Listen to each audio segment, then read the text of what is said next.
लगता होगा कि मैं समाज के विरोध में बातें करता हूँ। ये जो आदमी है ना, ये मोहम्मद बिन तुगलक, बहुत पढ़ा लिखा आदमी, पर जब तुम इसको पढ़ोगे ना तुमको हंसी आनी शुरू हो जाए। चलो, आजादी से पहले ब्राह्मण रोक ले रहे थे, मान लिया, चलो ठीक। अब कौन रोक रहा है? अब फाड़ डालो, सारे IAS PCS डॉक्टर इंजीनियर के पोस्टों पे कब्जा कर लो। कि जब तक तुम ताकतवर नहीं हो जाते तब तक तुम किसी और बात को सोचो ही मत। इसने कोई प्रिकॉशन ही ऐसे ही चला दिया। सबसे ज्यादा अच्छी बातें इस देश के लोग करते हैं और सबसे ज्यादा बेईमानी इसी देश में है।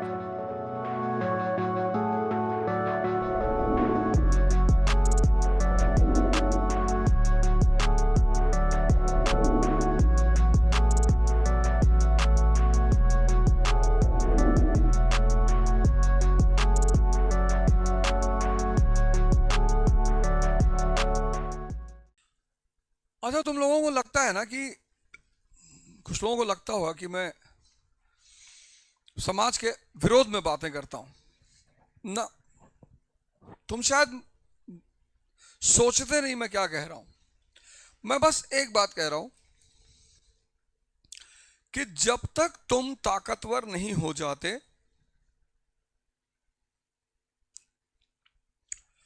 तब तक तुम किसी और बात को सोचो ही मत। जैसे ईमानदारी करनी ही कि नहीं करनी। कमजोर आदमी बेईमान होकर करेगा भी क्या? तुम मेरी बात को समझते नहीं तुम, क्योंकि जब तुम कई सारे मुद्दों पे एक साथ सोचते हो तो तुम्हारी एनर्जी डाइवर्ट होती है। तुम्हें पढ़ना है और सोचना है, आंसर लिखना है। इस वक्त तुम्हारी ये स्थिति नहीं है कि तुम बहुत सारे मुद्दों पे सोच सको।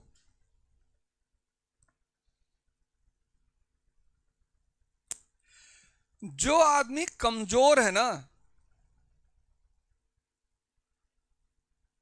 उसके लिए क्या रिलेशन?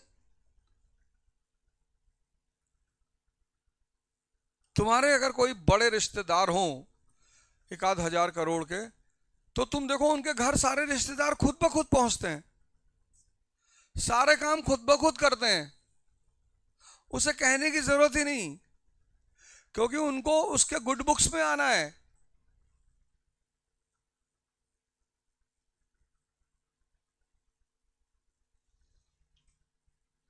अब तुम स्टूडेंट की स्टेज में हो, कॉम्पिटिटर की स्टेज में। अब तुम पूछो झूठ बोलना की चाहिए कि नहीं। तुम्हारे झूठ बोलने से सूरज पश्चिम से थोड़ी निकलेगा।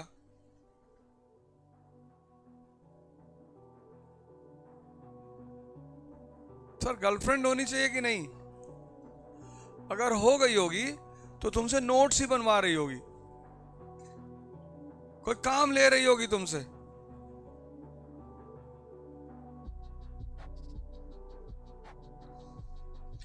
भिखारी, गरीब, भिखमंगा, ये जब बातें करते हैं ना इथिक्स की, रिलेशन की, ईमानदारी की, ये अपना टाइम वेस्ट कर रहे होते हैं।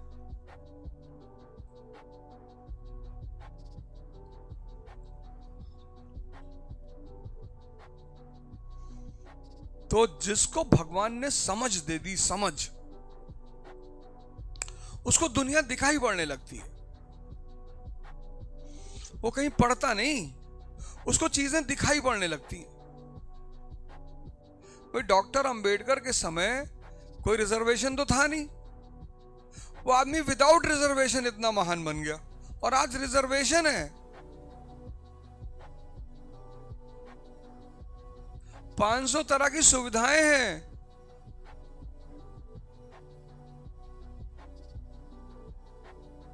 तो कौन रोक रहा है?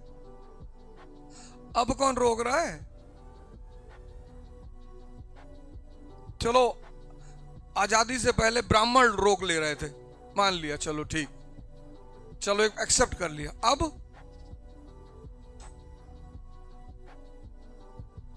अब कौन रोक रहा है? अब फाड़ डालो, सारे IAS PCS डॉक्टर इंजीनियर के पोस्टों पे कब्जा कर लो। अब तो मौका है, और एक बार तुम पदों पे आ गए तो ताकत। पर समझ। ये जो आदमी है ना, ये मोहम्मद बिन तुगलक, बहुत पढ़ा लिखा आदमी है, पर जब तुम इसको पढ़ोगे ना तुमको हंसी आनी शुरू हो जाएगी। ये ऐसी ऐसी हरकतें करेगा। इसने टोकन करेंसी चलाई। जो आज तुम्हारे पास करेंसी है वो टोकन ही है। उस पर लिखा है ना, I promise to pay the bearer the sum of ₹500। यानी वो जो 500 रुपए का जो नोट है, उसकी जो कागज है उसकी कोई वैल्यू नहीं है। उसमें वैल्यू किसकी है? आरबीआई के गवर्नर के दस्तखत की।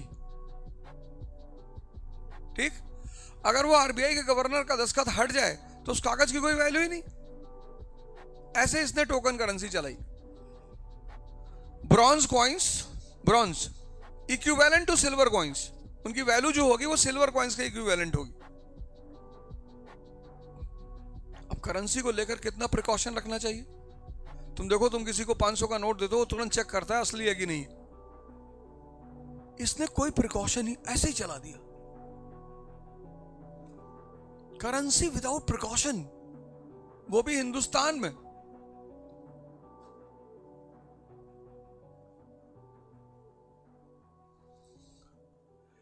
सबसे ज्यादा अच्छी बातें इस देश के लोग करते हैं। तुम बैठो तो हर गली में मंदिर, हर गली में मस्जिद, और सबसे ज्यादा बेईमानी इसी देश में है। काम पैसा लेके काम नहीं करते लोग। बाहर की कंट्रियों में कम से कम तुमने पैसा दे दिया तो गारंटी है काम हो जाएगा। अब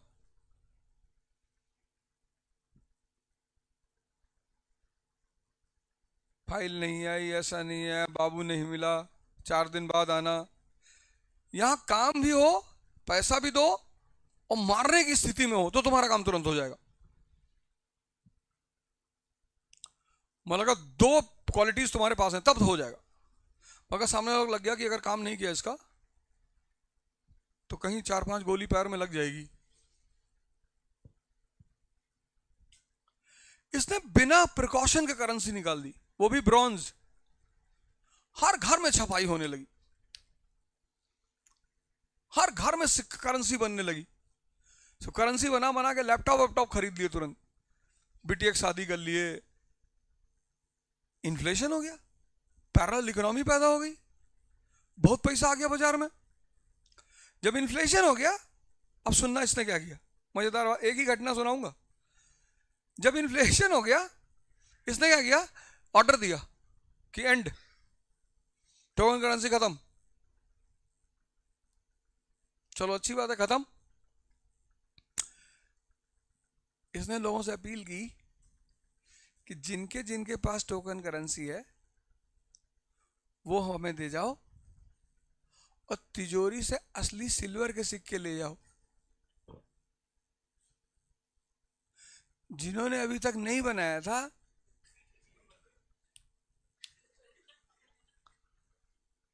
इतना जाहिल आदमी, 28 कैरेट जाहिल, 4 कैरेट एक्स्ट्रा। बे करेंसी बैन हो गई, खत्म। अब तिजोरी में से क्यों ले जाओगे?